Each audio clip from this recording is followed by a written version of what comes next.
Hi, I'm Mary Owens, clinical social worker and life transitions expert. And I'd like to talk today about one of the best holidays of the year, Mother's Day, a day that we get to celebrate mothers everywhere. When you think of the word mother, what comes to mind?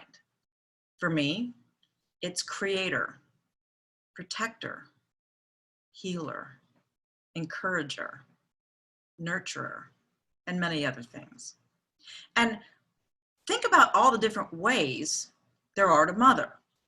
I mean, obviously, you mother your own kids, but what about your nieces and nephews, or your friends and their kids? And how many of you are, at this point, a mother to your own mother?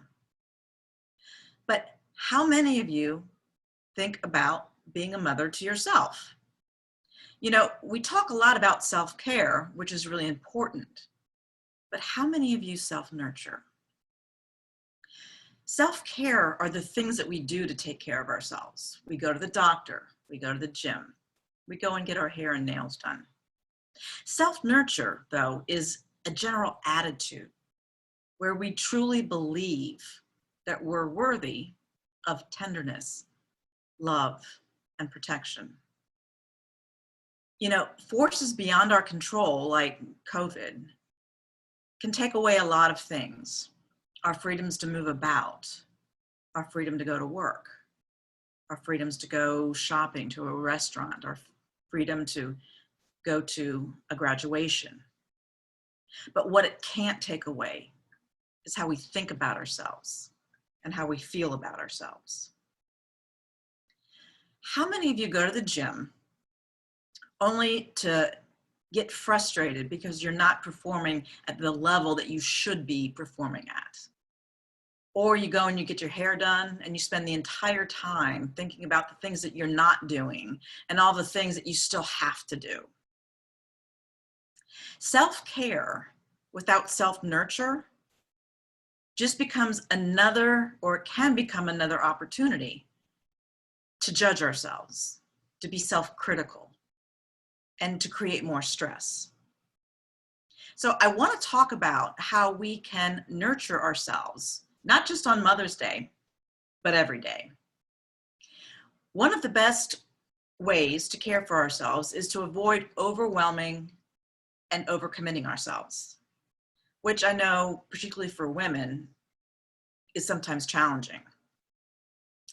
So every morning or every night, whatever works better for you, think about the upcoming day and ask yourself, what are the most important things that I get to do today?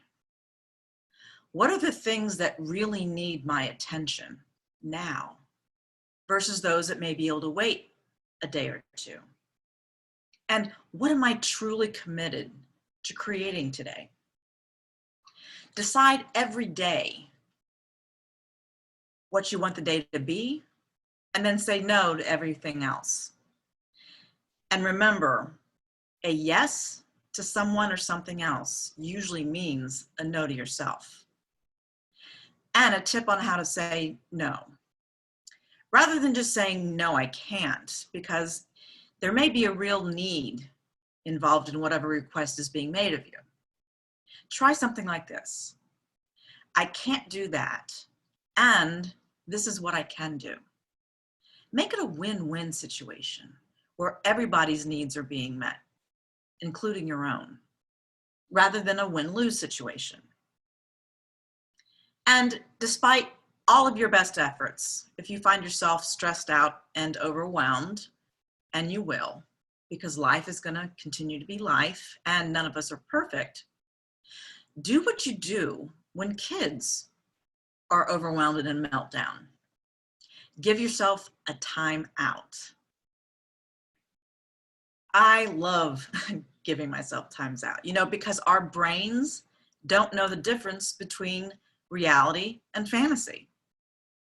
So, for example, if we even think that we're in danger, our body goes into survival mode. So our brains believe everything we tell it. It's like the genie in the bottle that says, your wish is my command. So remove yourself from the stressful situation as best you can. Turn on some music, take a bath or a shower, go on a walk or run. And then do what your kids, and all kids, do all the time: daydreaming. I also love daydreaming. Think about something that's always brought you comfort, or think about something really exciting that you've always wanted to do. And let your imagination run wild. Really think and feel all the details, the sensations, the feelings. Really make it juicy. You know, I've never actually been to the Swiss Alps, but I've been in a cabin on a snow-capped mountain, sitting next to a crackling fire, enjoying a yummy glass of Cabernet with my love many, many times without ever having to leave my home. And what if you gave yourself regular timeouts? You don't have to wait until you're overwhelmed to give yourself some self-love, protection, and tenderness. Live in the dream, not the nightmare. One of my favorite commercials is a grocery store commercial. And the mother goes and she gets snacks and drinks for her little boy's soccer team. And she's at the game and she's watching her little one play, and he's running around and he's trying to kick the ball and he's missing the ball and he's falling and he's running in the wrong direction. And she's watching this thinking, oh gosh, oh, my poor baby, how he must feel. And after the game, he runs over and he says, Mom, did you see me? And she said, yes, honey, I did.